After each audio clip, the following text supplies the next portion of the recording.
Hare Rama, Hare Rama, Rama Rama, Hare Hare.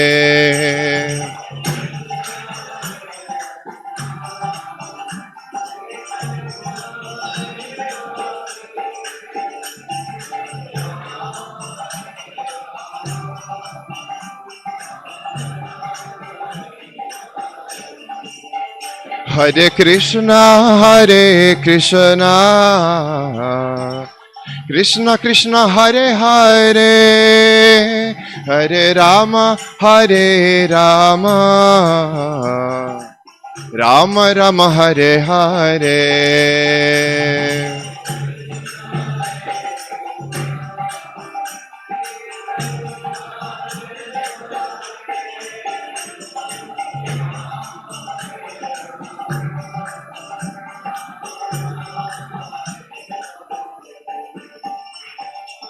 Hare Krishna, Krishna Krishna, Hare Hare, Hare Rama, Rama Rama, Hare Hare.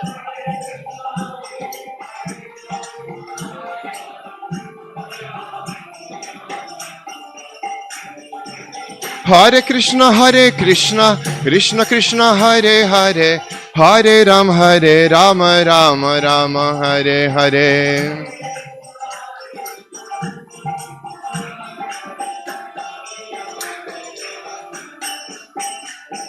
Hare Krishna, Krishna Krishna, Hare Hare, Hare Rama, Rama Rama, Hare Hare.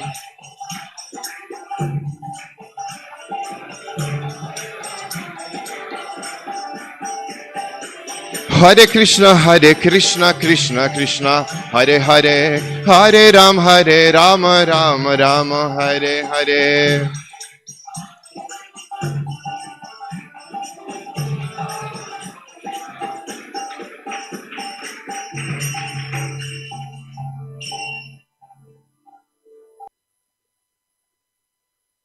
Mataji's.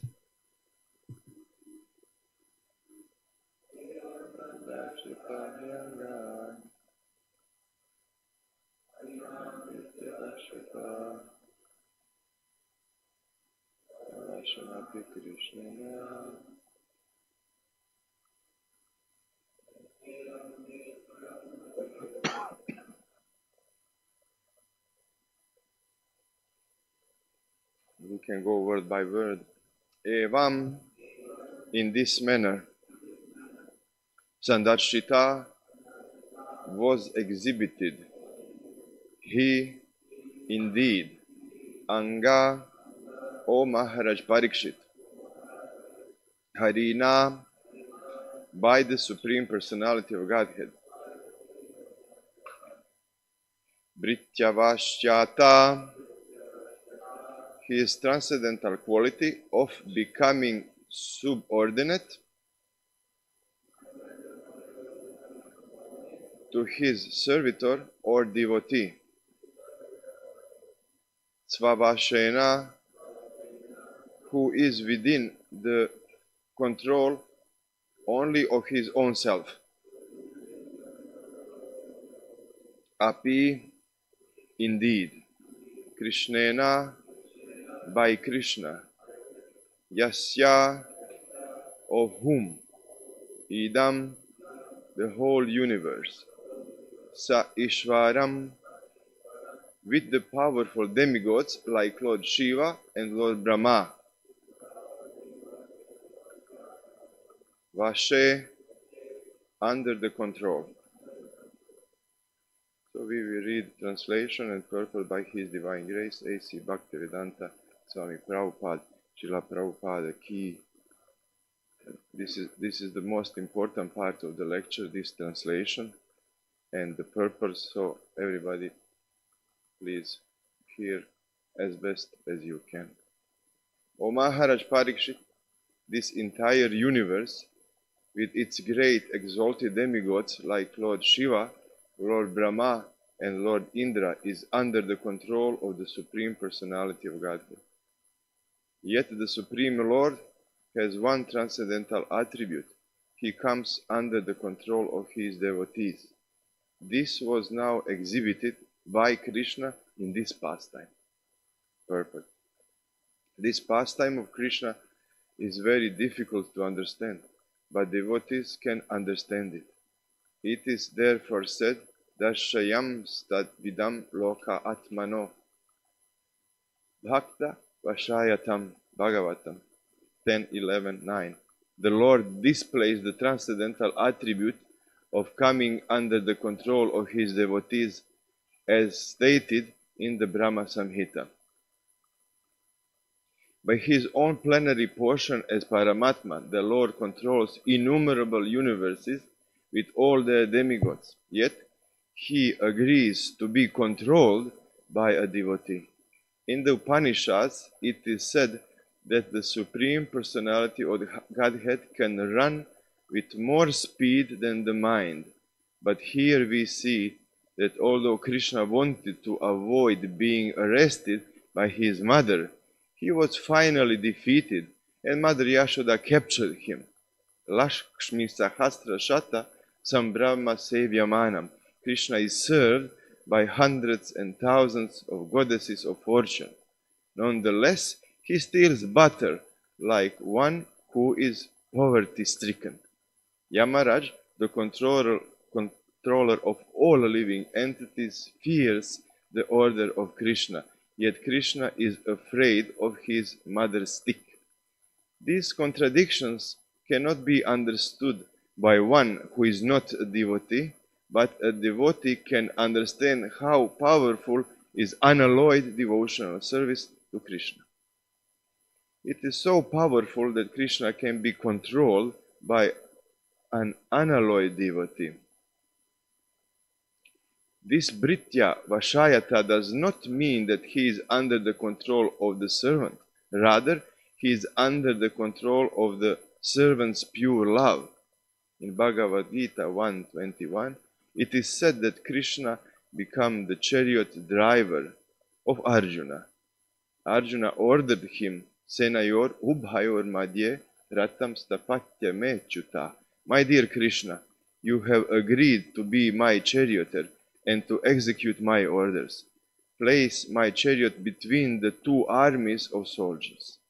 Krishna immediately executed this order, and therefore one may argue that Krishna also is not independent. But this is one's ajnana, ignorance. Krishna is always fully independent.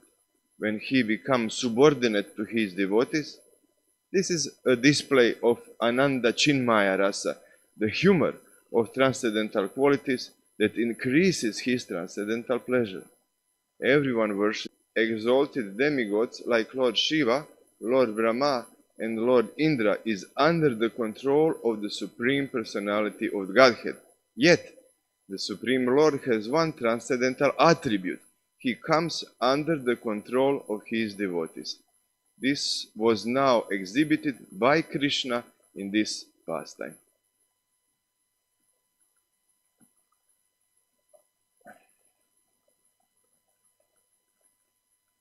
So we can see why Krishna does not give so easily Krishna Prema actually. We are striving to achieve this level. We were speaking yesterday about these 8 levels. But he is not willing, he is not so willing to give this. And now we see why is this happening. Just because in this way he becomes under control. And nobody actually don't like to be under somebody's control. But this is most important thing if we want to develop our spiritual life. We first of all have to become completely under control our spiritual master. So, for example, yesterday we were speaking about Bhaktisiddhanta Saraswati. So he was speaking a lot about Guru Tattva. We didn't touch this yesterday, but just when you hear one sentence, just one sentence about Guru Tattva I know when I was reading this in the West, then devotees were like, oh my God, I cannot do this. For example, he said that the disciple should become owned or property of his spiritual master. Yesterday I was listening to Bhakti Vikrama Swami lecture in Mayapur. I don't know if you listened. He was Bhakti Purushottam Swami and others decided that he, among all the exalted personalities now which are gathered in the Mayapur, that they choose him to give a lecture about Bhakti Siddhanta. And he was talking about this. Could we live in the presence of Bhakti Siddhanta? He was so intense. He was so powerful. And he was asking himself, could we exist in his presence? Can we handle this pressure of this lion guru? So he said in context to guru that disciples should be owned or should become a property of the spiritual master. When I was reading this few years ago in the West, then all the guests were and the devotees were like, oh my God, like become a property. Even we don't own ourselves anymore. No, we don't like that. Also Krishna don't like to become property of somebody else. But with pure love it is possible. So you know, when you have something in your property, so you can do whatever you want with this thing or person. You can throw it away, you can smash it, or you can keep it, you can neglect it, hate it, love. You can do whatever you want. So really, if we want to go up with our spiritual life, so this is the level of our connection with spiritual master. We have to become his property, so he can do with us whatever he wants. So why is this chapter altogether what was spoken by Shukadeva Goswami? Shukadeva Goswami is not speaking chronologically. She is speaking, you probably heard, by his inner bhava or mood. He's speaking in trance. But also he is aware of what is happening around him at the same time. So he see who is listening. It's not that Maharaj Parishit was alone with Shukadeva Goswami. There were many people around him. So there were also some Shaivites, some yogis, devotees, all kind of people. And he saw also that Maharaj Parishit was not satisfied with one question which was expressed in a chapter before. He was asking a question that when you hear it, it doesn't seem proper. And when you hear the answer, also it doesn't seem proper. It just doesn't look like proper. Parishit asked, how did Mother Yashoda and Nanda Maharaj become so exalted? And what tapasya did they do to become Krishna's mother and father? Is there something in this question that you hear or feel is not proper? So I will repeat again. Parishit asked, what did Maharaj Nanda and Yashoda did? What tapasya, what penances did they do in previous life to become father and mother of Krishna? What is improper in this question?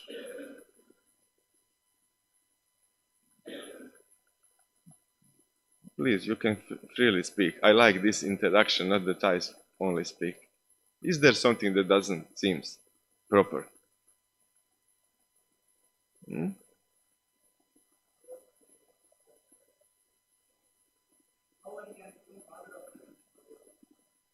Yes, but specifically he is asking, how did they become, what did they do to become mother and father of Krishna?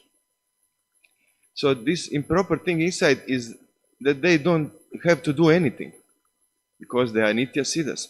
They are always and forever mother and father of Krishna. So this is improper actually to ask in this way. And Maharaj Shukadeva Goswami answering him, talking about Drona and Dara. In previous life, he said they were Drona and Dara. Even in life before that, they were Sutapa and Prishni, is it? And they have Prishni Garba for their son. And then they became Drona and Dara. doing even more sophisticated penancy without this Aishwarya, knowing that Krishna is the Supreme Lord, with much more purity of love in Vatsalya Bhava. And then after this they become Nanda and Yashoda. And this is also improper answer. Why? It's very nice explained, but something is improper in this answer.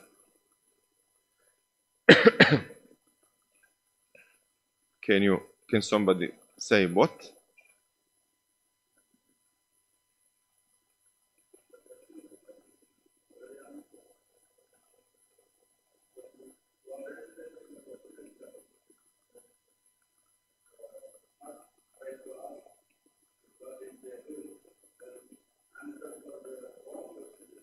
Yes, the first answer.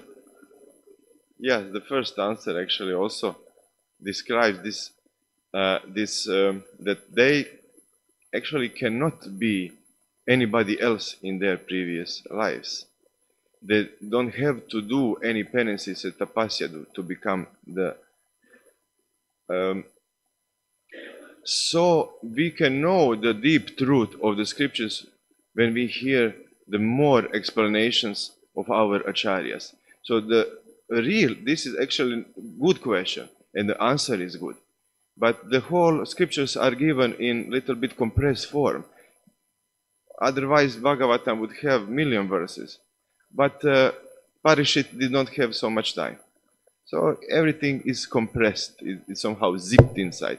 That's why it's also important to read the commentaries of different acharyas. Not any commentary, but bona fide commentaries. So Vishwanath Chakravarti is describing this. He said that actually they cannot be Drona and Dara in previous life. He saw Maharaj, Shukadeva Goswami saw that Parishit is not satisfied because it's not possible for them to be Drona and Dara in previous life. And then Vishwanath Chakravarti, also Sanatana Goswami, Brihad Vaishnava Toshani, and Jiva Goswami commenting on his scripture in this Tika, Lagu Vaishnava Toshani, they are describing how actually Drona and Dara are the expansions of Yashoda and Nanda. They are actually small parts of them. They were doing penances, tapasya, and then when the time came that Krishna came into Vauma Vrindavana, they merge into the entities of Nanda Maharaj, and they merge into the entity of Yashoda, and in this way they became parents of Lord Krishna.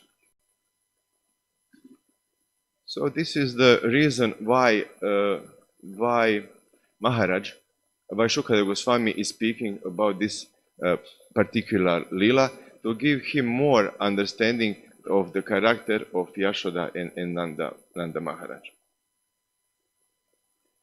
Just have something prepared for you. Because this chapter is also full of many wonderful things. For example, somebody was reading in text number 3. It was maybe a few weeks ago. I was not here. This text number 3, for example, is Vishwanath said that this verse presents the ideal motherly affection for Krishna. The verse goes, dressed in saffron yellow sari with a belt tied about her full hips, Mother Yashoda pulled on the churning rope, laboring considerably, her bangles and earrings moving and vibrating, and her whole body shaking. Because of her intense love for her child, her breasts were wet with milk.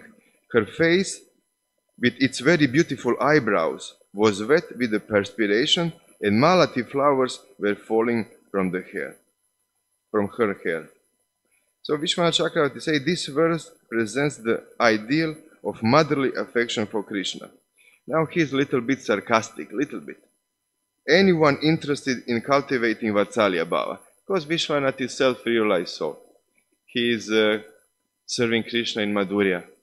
He is actually in his original form Manjari. Because he is a little bit sarcastic here. Anyone interested in cultivating Vatsalya Bhava, parental love should meditate upon the bodily form qualities features and affection of Mother Yashoda described here. So I just wanted to say that in this chapter there is hiding this verse number 3 for all those who want to how to say, who are interested in cultivating Vatsalya Bhava, they are meditating about this verse. What is also interesting about this 8 and 9 chapter, inside there is Paribhasa Sutra. Did you heard about Paribhasa Sutras? Anybody know what is Paribhasa Sutra?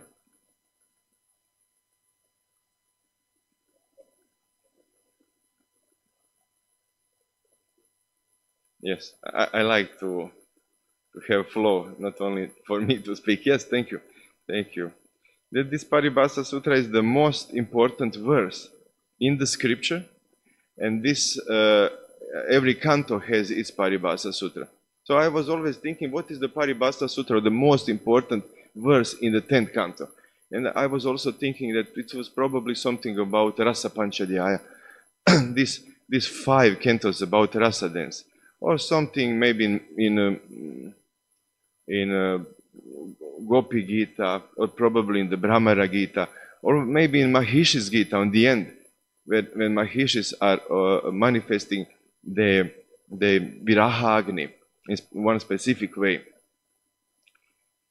But the truth is that Paribhasa Sutra, or as Prabhu said, the verse who is giving light to the whole canto, is actually described in these chapters, describing the parental love of Mother Yashoda towards Krishna.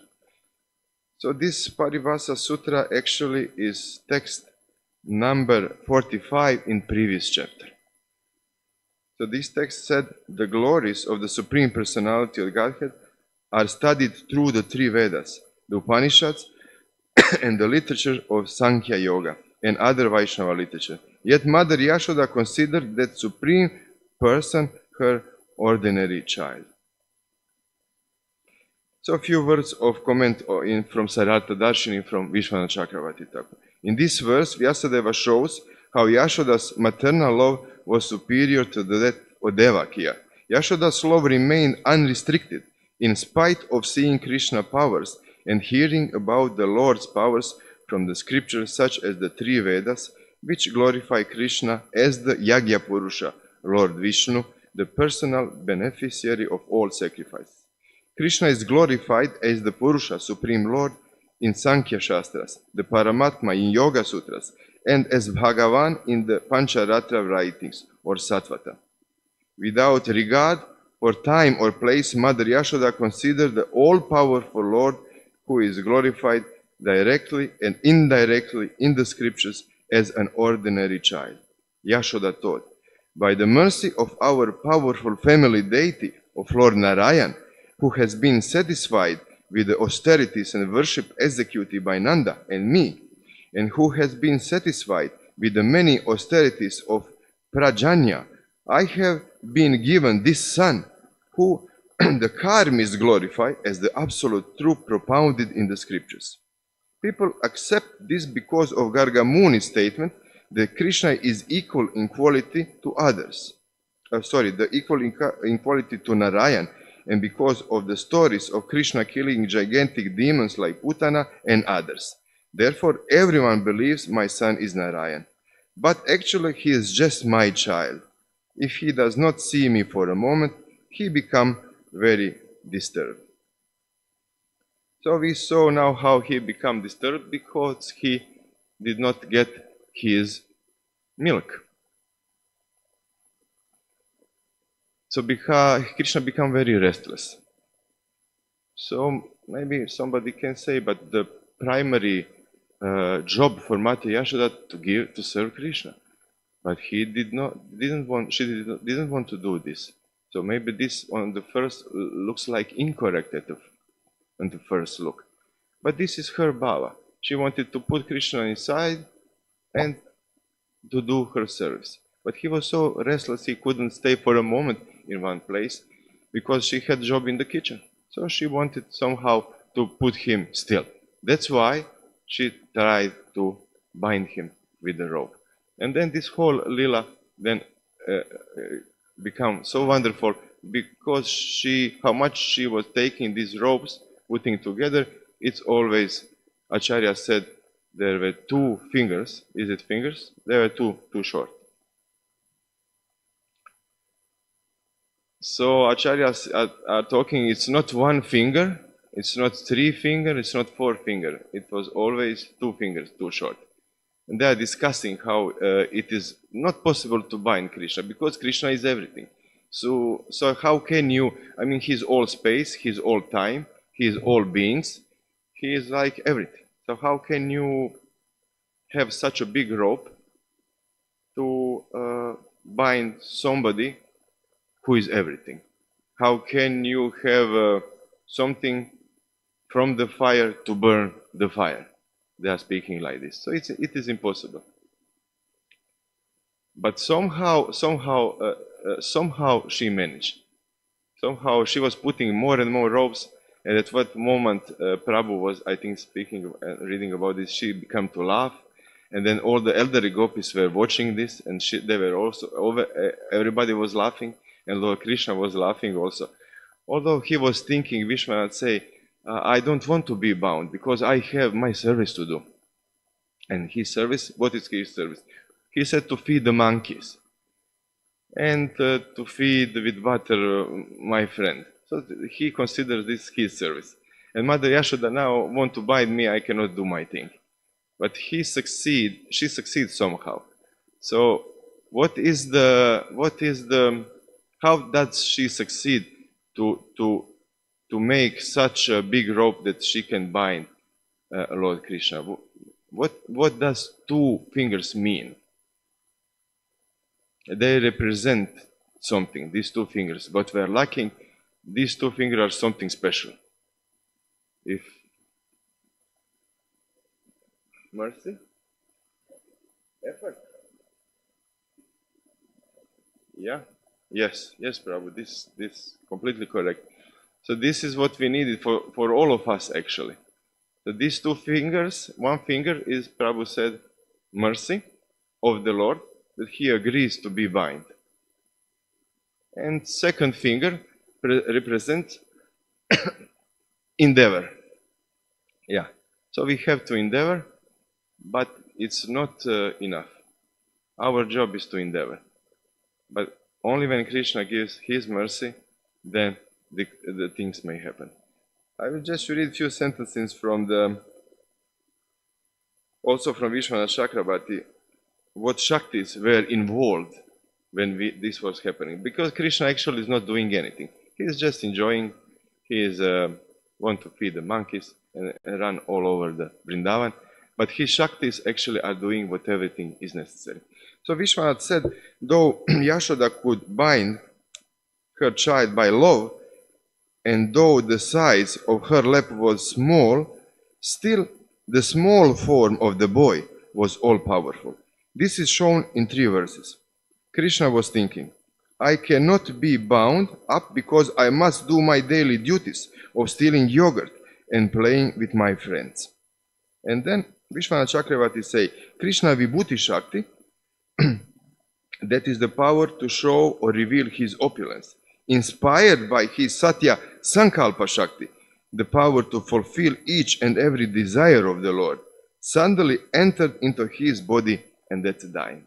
So we can see Krishna is not actually doing anything, but he has his different Shaktis, they are doing everything. And in this moment, 2 Shaktis are coming into his body. One is his Vibhuti Shakti, and this Shakti is inspiring Satya Sankalpa Shakti to act, and both are coming into the Krishna's body. Does the rope remain 2 fingers too short, no matter how many ropes Yashoda tied together? Yashoda taught, a rope of 100 hastas. 100 hastas, this is 150 feet.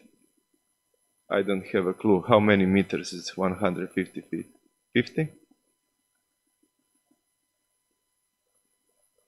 About 50. She had the rope, Vishwanath said, about 50 meters long.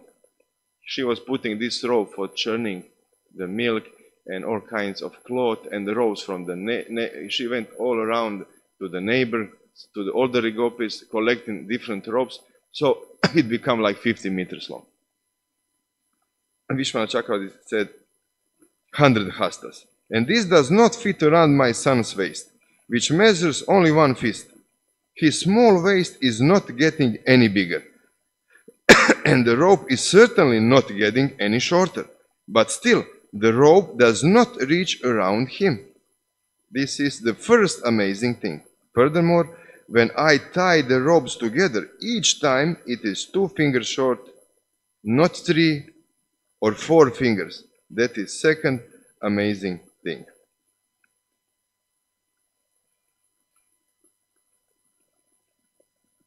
So, Krishna can be bound only by love. But what is, we said that we can speak few words about what is our problem is in our life, why we cannot develop this love for Krishna.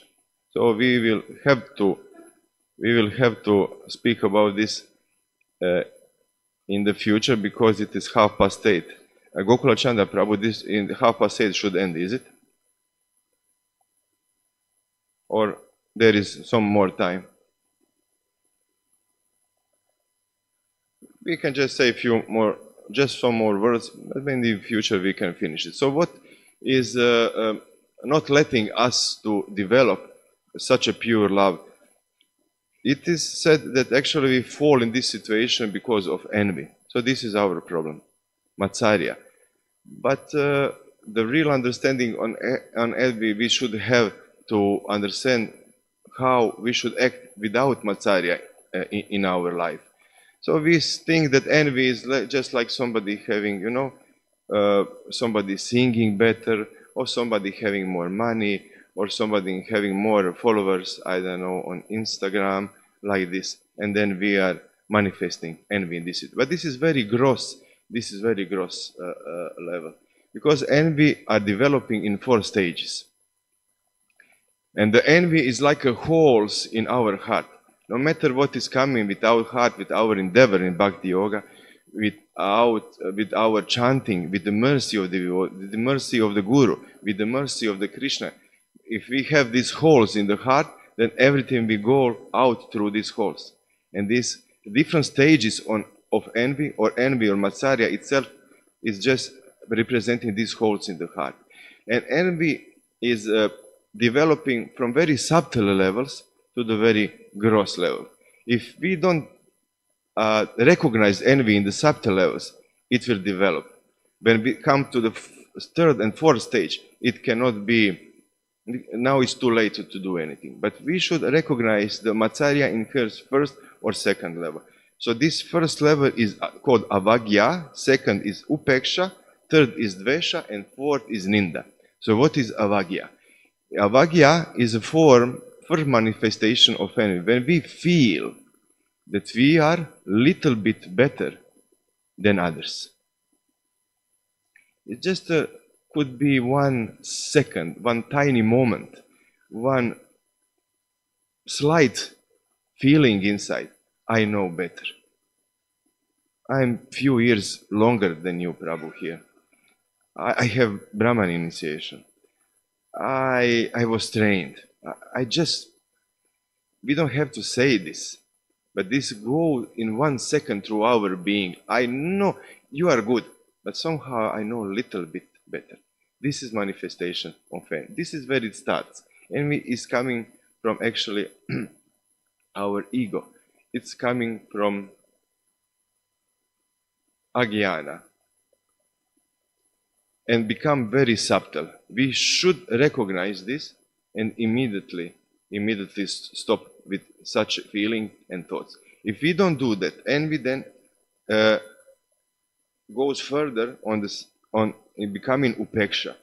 It is the desire that we don't see this person anymore. He don't understand the time a little bit better. So actually, sometimes we are in a fight with some devotees. If this happens, we don't want to see them. We are just always looking where is this Prabhu or this Mataji, a little bit going, have circle around him. This is upeksha. This envy is going on the second stage. Also doesn't seem so problematic, but we should recognize this is already second stage, and we should also stop with this. If we don't do, we are going on the third stage, and this is dvesha. Then we wish that something bad happens to this person. You know, I cannot say him how he is wrong. I cannot explain him that he somehow make some aparada to me. So maybe the heaven will do something, maybe the lightning will strike him in the head, or something will happen, and he will understand. Finally, he will understand. So this is also manifestation of envy. If we don't recognize at this point what are we doing with ourselves inside, it becoming more and more dark and black, then the fourth stage comes when everything is destroyed. And that is ninda. You all heard about ninda. That is insulting a person. Then we see that he don't understand, that we are a little bit his authority. He don't understand, we are going away from him, waiting to heaven to strike him, that he might understand. We see that universe is not working for the justice, and then we will do something, and we will insult this person. That is the methodology of envy. We came from the spiritual world. Srila Prabhupada said like that, and we will be simple and accept it like this. We are coming from the spiritual world. And it said that we came here because of envy. So what is the methodology, how the envy works? Is not that suddenly we become envious and we fall. It's not working like this. The envy, when envy comes, then the person have a tendency to project envy on others. So you know the other devotees, other people, other things we never see them what they are. I never see, Prabhu, what you are, because I don't know you so good, and you are also changing in every minute. Your thoughts, your desires, your feelings, your body, it's non-stop changing. So I cannot know you actually, but I can only see you as myself. Actually, we always see a reflection in others of ourselves. So the envy works like this. It's not that we fall suddenly, oh, I'm envy, I'm in material world. It's not so gross, it's very subtle. Envy comes and we project it on others, and we see others as envious and start to do aparadas to them. That's why we fall. And that's why we are staying in this material world. So if you want to associate as a servant of these wonderful lilas, absolutely it is possible to end up in Vrindavan. We cannot end up there sitting on two places. I am sitting in this chair, meaning I am enjoyer and I am God, and I want to go because I'm cultivating envy, because the doubt of God, or sending the God the message, I am the enjoyer, I am the center, I am the Ishvara, then we cannot go back. We have to decide, are we going to sit in this chair, in material world, being envious or these different levels, or we are going to surrender and go back to spiritual world. So there is a whole wonderful story in Ramayana about Bharat. Bharat was example of completely non-envious. So everybody in the Ramayana was manifesting envy, but only Bharat did not. So this is the example. Mantara started the whole thing. When the Dasharat decided to make Rama king, he did this in